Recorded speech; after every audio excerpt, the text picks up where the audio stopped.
After ultimate disappointment of the Atlas. Oh wait, no, I was not disappointed because I was actually expecting that this is gonna happen. Releasing the gameplay trailer with the 3 screenshots and expecting that I'm gonna believe it? Well, anyways, since the hype is still in the air for the pirate treasure and the open world, oh wait, open sea PvP is still in our veins, Atlas has made the best possible promotion for the Sea of Thieves. What is up, Skararvi? How's it going? Hyped Eroktic here. And into this video, we're gonna talk about my new primary and favorite game. The game that has been overlooked. The game without of the under the quotations enough content, and the game that is boring. If you wanted that open world PvPvE, look no further. This is the game for you. And in the next couple of minutes, I'm going to talk about all of the glorious things that are in the Sea of Thieves. Buckle up and let's begin. I'm going to start to talk about the graphics. Now, this footage that you're looking right now, it's not the best footage. First, because there is a Twitch encoding, and second off, there is a YouTube encoding. Even when I was watching other Twitch streamers playing the game, I was a little bit skeptical about the graphics, but when I actually installed the game, I was like, this is beautiful. I'm really not that type of a person that is gonna suffer from the realistic graphics. I mean, I do prefer them, but that is not gonna deal with the fact that I do not appreciate, respect, and love different types of graphics. In my eyes, this is 10 out of 10. It cannot be better. I love the art style. I love the textures. I love the animations. You will not see better water in any other game. This is 10 out of 10 water right there. And I do not even want to talk about sunsets and sunrises in a game. It is just beautiful. Okay, now I have to chill. I had to change my pants after this speech. And let me explain to you what to do in the Sea of Thieves. What is the point of the game? How to play it? Well, first things first, it is the open world PvPvE game. And I'm not talking about zones that are exclusively PvE or the zones that are exclusively PvP. And I'm not even talking about the game that has a safe zones where you cannot hurt the little snowflakes. No, no, no. When you spawn, you can die. Now, this seems brutal, but it is actually not. And the reason why it is not is because map is huge. When you're in the main menu, you can pick up between 2 different choices. Do you want the game to find players to play with you? Or do you want to invite your own friends? Or do you want to invite your friend and then fill up the rest of the slots? Do you want to play with a small ship, medium-sized ship, big ship? Do you want to play with a duo, trio, or quad? You see, with logical thinking, people are gonna always say more better, but not in this game. This game has the actual balance, which means the smaller ship you have, more maneuverability you have. The bigger ship you have, harder it is to control it. And of course, it is much slower than a small ship, which means if you're playing solo with a small ship, and if you spot that big-ass ship that is coming on your way, you can actually outrun him. You can actually outmaneuver him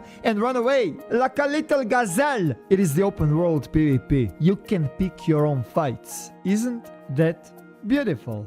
Now, is it possible to play this game solo? It is, but not recommended. Well, it depends what do you want from the game. If you wanna focus on the missions and you wanna grind those chests, I would recommend to you to use Sloop, the smallest ship, and you're gonna fly through the content with your duo partner. I know that there is a lot of us that don't even have friends. You can just queue up and game is gonna give you the partner, no big deal. But if you're that type of a guy that likes PvPvE, like myself personally, I would probably pick up the medium-sized ship. The reason why is because there is more cannons on the sides and it is much easier to bring down enemy ships. Or maybe, just maybe, if you have way too many friends and if you wanna go all guns blazing, I should probably recommend to you to use Goliath just because it has 3 cannons on the sides. Although, like I said, it is hard as hell to control it and it is much slower than the sloop. You see, this is not a ship tutorial. I'm just trying to give you the example of the balance that those developers are doing. And now when you picked up the size of your team and of a ship,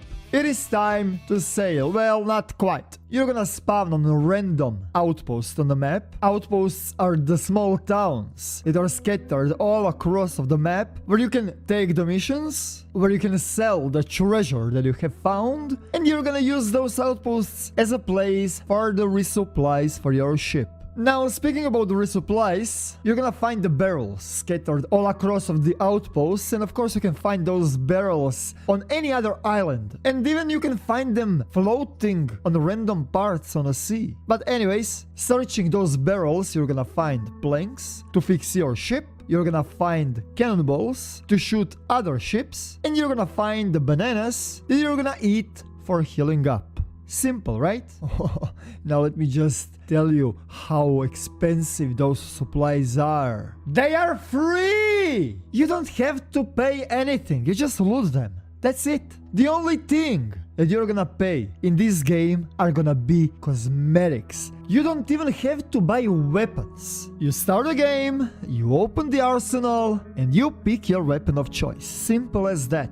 And the only advantage that those couple of thousand of hours players are gonna have against you are gonna be skins. And of course, I'm joking, we are just joking around here. They're gonna also have a big skill gap against you. This game is easy to learn, hard to master. And believe it or not, no matter what other people are saying, this game has a lot of unique mechanics, a lot of unique features, and a lot of things that you have to learn. And to be completely honest with you, that is the actual content for me. You can have tens of thousands of missions, tens of thousands of different items in a game and whatnot. All of that is gonna be just bland if you do not have really well-structured core mechanics. And this game, ladies and gentlemen, has a lot of them. And speaking about items and different types of missions, you have treasure maps, you have riddle maps, you have bounty maps, you have trade good ledgers, and you have cargo runs. Those are different types of missions, and there is plenty of them to run. And also there are dozens of different types of the items that you can loot, and most of those things that I just counted, they have their own unique mechanics. For example, there is a chest called Chest of Sorrow, and this chest is a crying chest, which means when you place that chest inside of your ship, you're gonna have to pay closer attention on the liquid in your ship, because that chest is gonna cry and cry and cry until it sinks your ship. And I'm not gonna spoil way too much, but I think you have the point. There is a lot of mechanics that you're gonna have to learn. And the final thing that I have to mention are dynamic events that are gonna happen during your playing session between missions and a PvP. Dynamic events! Randomly during your sailing session, there are different types of the events that can occur. You can find the barrel cluster to loot for the supplies, so you can find the sunken ship where you have to dive in and loot it. Sometimes a cursed ship is gonna spawn that is gonna challenge you and you're gonna have to fight for your life. Or maybe a kraken, or even maybe a storm, and it is gonna completely screw up your sail. Or how about that? You have a ship full of loot, and there is another player boat coming on your way, and you engage in a PvP encounter. Storm comes and it is making a complete chaos, and on top of all of that, curse ship is gonna come. Oh, and just to spice the things just a little bit more, how about even throwing the epic Kraken battle, and let's see who is gonna win. Now you might be thinking that I'm overreacting. No, I'm not.